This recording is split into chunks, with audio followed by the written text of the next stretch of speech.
Hello and welcome to the Ridiculously Good VA Show with Tracy Daviero. If you are a virtual assistant or want to be one, this is the place to learn the tips and tricks you need to become a ridiculously good VA. I've been a part of the VA industry since 1998, and I'm excited to get to know you and help you build an amazing business. Let's go. Hello and welcome to another episode of the podcast that teaches you how to be a ridiculously good virtual assistant. Today we're talking about networking and what not to do. I see virtual assistants networking every day, and there are some things I just wish I could point out to them that would make everything so much easier for them and also would help their networking work more effectively for them as well. Today's quote is from Diane Helbig, and it is, "Networking is an investment in your business. It takes time, and when done correctly, can yield great results for years to come." Let's be honest, a lot of VAs don't like networking, but Diane is totally right. It is very, very important to your business. So let's learn how to do it right by starting with what not to do. Networking, that thing VAs hate but still need to do to build their business, right? Am I right? Let's start by talking about why we don't like networking. It is so true. A lot of VAs are introverts. I've talked about that on one of my podcast episodes already. I don't have a statistic on how many VAs are introverts, but because we've always played a support role, it's very, very common. We're comfortable being in the background, taking care of all of those things for the other people who go out and make the decisions, make the sales, make the speeches, do the meetings, all that kind of stuff. And we run the show quietly in the background or from the sidelines. We're happy to do that. We're happy to not be out there, shaking hands and kissing babies. And so when we start our VA business, we have to assume a new role that we really haven't done before. It doesn't mean that we're all introverts or that we're not going to be good at it, but it's a new thing. And we don't always know what to do or how to do it well. And networking is one of those things that comes up time and time again when I talk to VAs who are struggling in their business or who are paralyzed with fear at the thought of actually talking to other people about what they do.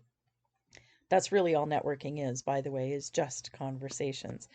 But so we network poorly because we don't know what we're doing. We think we're supposed to be selling and being salesy and talking about ourselves and pitching and all this kind of stuff. And we're not supposed to do any of that, right? But we do what we think we're supposed to, even if it doesn't feel good. And we struggle to make it work. Or we end up avoiding it altogether. And then what? We have to go back to a job because our business is not making sales or our business stays stuck. But that uncomfortable part of networking still feels normal even when it's not working for us. And that is what really sucks. Being in business shouldn't be a struggle. There are hard things in business, of course there are. But sharing how you can help people is not a struggle. And that's what networking is. It just means you're doing it wrong if you're really having a tough time with it. So let's talk about 5 ways VAs mess up their networking. And yes, of course, we're going to talk about how to do things better. But these are very, very common. And see if you're making any of these mistakes right now. Number 1, Facebook groups. This is where I tell you to network. This is where lots of people tell you to network. But I still see people doing it wrong. If I had a nickel for every Facebook post or comment I saw that made me cringe, I would be doing this podcast from a pub in Ireland someplace instead of in my basement. Facebook groups are such an awesome way to build your business, but you have to use them wisely to make sure that that tactic, it is a tactic, is working for you. So what not to do? Many, many, many things. But here's the number one thing that I see. Don't respond to any post with PM me, I can help. If somebody's looking for help with something, offer the help right there in the comments. It's not about making a sale. Don't try to make it about making a sale. Be helpful. Why is this important? Moving the conversation offline does absolutely nothing for your business. It makes you look like you're pushing for a sale, as a matter of fact, and nobody can see your expertise that you're bringing to the person who posted the issue or the question, or what you could bring to other people in the group. I tell VAs all the time, when one person asks a question or posts a struggle or is looking for help with something in a group, there are many, many, many others who are having exactly the same issue, but they're not posting. They're just lurking, just like a lot of VAs do. And so it is really important to showcase yourself and get the visibility, get the eyeballs. That's why you're in a group, is to be able to get the eyeballs on you and become known as the person who others will recommend, right? You want to keep your help in line or online in front of the whole group and get known for being somebody who's consistent and for all the amazing help that you can provide. The conversations will go offline at some point, and it might just be after one or two comments, right? But nobody can see the expertise that you're bringing to the person if you take it offline too quickly. And you need to build up that credibility as a helpful person in that group. Facebook groups are going to help you when you show up and get noticed, for not trying to make a sale every time somebody posts. And make no mistake, even if you think that you can PM this person or they can PM you and you can help them, it does look salesy, okay? I tell the story all the time of a local Facebook group here for business women, and it's a local one to where I live. And there are 25,000 members in this group. We have live events, not so many in the last few years, but we have live events, and there's a lot of networking that goes online, of course, with that many people. And there are three virtual assistants who are always getting tags in posts: referral, referral, referral, right? When somebody asks about a VA, one of these three gets a tag immediately, not by the group owner, but by so many people in the group. Because why? Because they're doing it right. They have gotten to know the other people in the group. They're helpful. They attend the events. They take part in the group and they do a great job for their clients. And there are a lot more VAs in the group. I don't know how many there would be in the group of 25,000, but they're not getting referred in the same way. And why is that? Because, well, if I don't know that they're in there, they're obviously not talking about it. But also, maybe they have posted before and just done that. PM me, drop in my website. That's another thing that, here, check out my website to see how I can help you. Don't make the client do the work. You want to make sure that you are being the helpful one. Tell them exactly how you can help them with their problem, and you will start a conversation. It's incredibly easy for, like I say, that conversation to go offline very quickly, because then the person who is the original poster obviously has found the person who can help them. So it's really, really important. I could do an entire episode on Facebook groups and networking in them and that kind of thing, but I think you kind of get the message. So, number two, talking in elevator pitches. I make absolutely no secret that I do not like elevator pitches. I don't teach them, I don't recommend them. Um, I really do think they're useless in most circumstances. And it's mainly because the people who are teaching you to write them try to get you to cram everything you do into a 30-second, or 1 minute, worse, a 60-second run-on sentence. And I honestly, I just don't understand. An elevator pitch is supposed to be, by definition, a short, memorable statement you make to describe what you do. But what ends up happening is that we try to fit everything we do into it because we don't know what to leave out.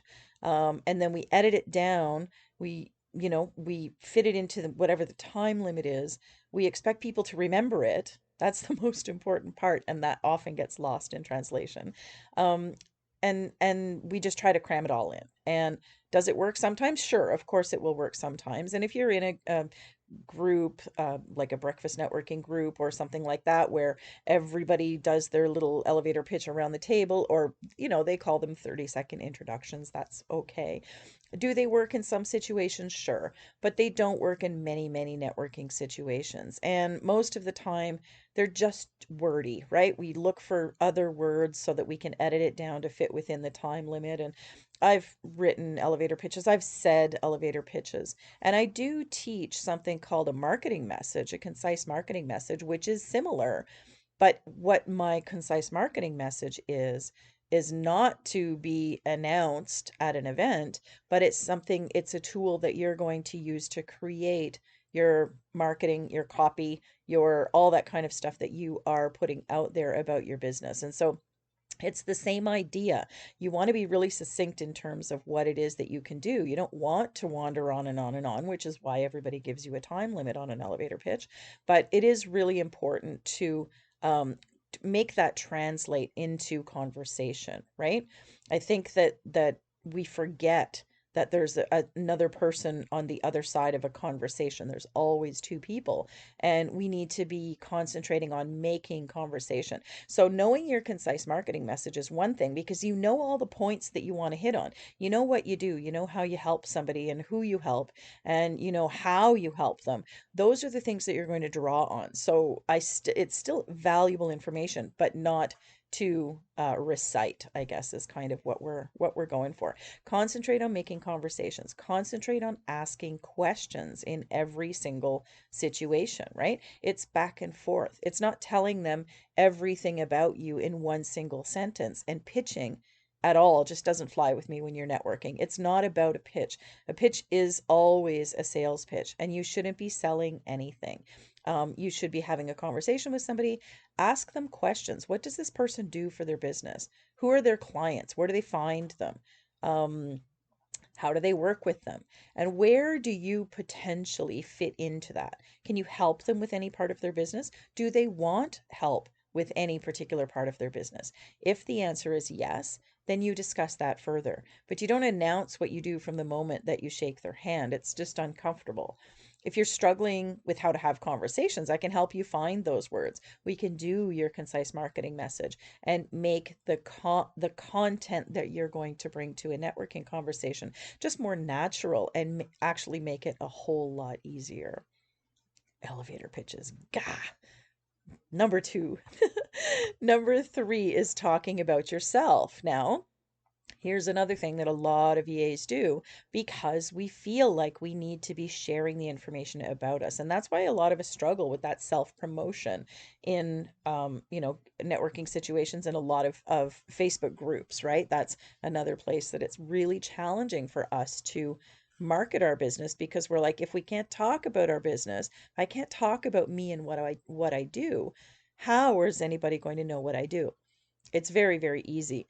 You don't talk about yourself when you're networking, but you say the conversation will come around to it, right? You just don't lead with it. You build the conversation so that you can say, that's how I help my clients. That's what you're looking to do. Imagine going to a restaurant and having the server tell you everything they have on the menu before you even have a drink in front of you. First of all, that's too much information. Secondly, they don't have any idea what you like, what you might be allergic to, how hungry you are, how much you're looking to spend, all of those things. A good server will come and ask you if it's your first time at the restaurant, and they'll establish a little rapport. Are you celebrating anything special? Would you like a drink to start? Would you like to hear the specials? Much better than just spewing the specials, right? And if you ask what they recommend, they should ask you what you like before recommending something. It shouldn't just be, I like the prime rib. It should be, what kind of things do you like? Do you like fish? Do you like again, a little conversation. And the same holds true for you as a VA. You're the service provider. You have all of the information. You have your menu of services, right? And the other person is the potential client. They're the person having dinner at the restaurant. And you need to know that every single time you're having a conversation with somebody, it is about the sale, but it's not about the sale today. And the networking conversation is still going to be structured very much like a sales conversation. You ask, how do you work with this? Is that something I can help you with? And I think that that is the thing that gets missed a lot. It's not about I do this, I do this, I do this. You need to have a really good idea of what the client needs or the potential client needs, that other person on the other side of your networking conversation. What do they need? Don't try to sell them something that you have. You're trying to see if you can help them, if you can provide the service that they need and if they want it, right? That's the other thing too. Oh, I'd love to have the steak another time, but tonight I'm here for the wing special, you know? So, what is somebody placing value on? What is somebody looking for help with or looking to purchase in the near future? Or what do they need help with if we're translating that into a virtual assistant conversation, right? So you ask questions about their business because you want to know if they need your help. You can answer questions they ask you about your business. Of course, when I say don't talk about yourself, I don't mean never talk about yourself, but don't make yourself the focus of the conversation. The client or the other person is the focus of the conversation. Their needs, the things they're having trouble with, the things that they're placing value on, and therefore looking to pay to get support with, either now or in the near future. The thing is, when you're talking to others about your business, and talking about you, that's really meant for colleagues. You want to focus the conversation on the person who is the purchaser. And all you need to find out is if you can help them. If you can't help them, that's okay. Maybe you know somebody who can, and even that's helpful. But just as a point of interest, don't think about as self promotion. That's not what talking about yourself is. It is about being curious and getting the person you're talking to know that what they need help with, or to identify what they need help with. And a very simple, like I said earlier, I help my clients do that, really often suffices as the response. That's talking about you, but it's talking about you in response to the conversation that you're having with that person. If you need help figuring out how to not to talk about yourself, that I also do that. I'm absolutely willing to help anybody figure out what that messaging should be. It is one of the things that I find virtual assistants get stuck on often, because they just get the mentality of sales, sales, sales. It doesn't feel good. It doesn't feel natural. So I can actually help you figure out how to say the things that you want to say. And we'll talk specifically, of course, about who you help and how you help them, what your services are. That is the answer to everything that you do networking. So, number four, I think we're on. Number four is don't be a wallflower. Making networking work for you means you have to speak up. Again, it's not in a salesy way, but you need to show up and you need to speak up. If you're spending your time networking, you have to find a way to be visible.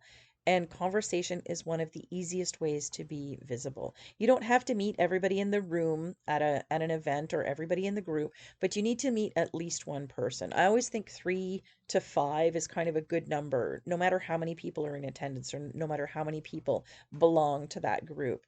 And making connections with just a few people is way easier than trying to reach the entire room. I've seen people do this as well, where there's a little speed networking thing going on at a local event. You think, oh my gosh, I haven't been, I have to, this is a monthly event and I have to make as many connections as I can tonight.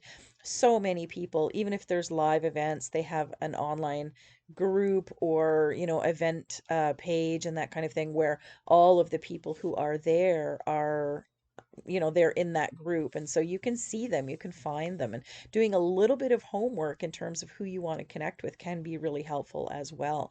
But it's really important to not necessarily speak from the stage, but do a little bit of homework and reach out to people before, during, and after, but not plan to shake hands all the way around the room and try to, get everybody's business card. It's doing a little bit of a time, and building over time is the thing that's going to be really, really helpful for you.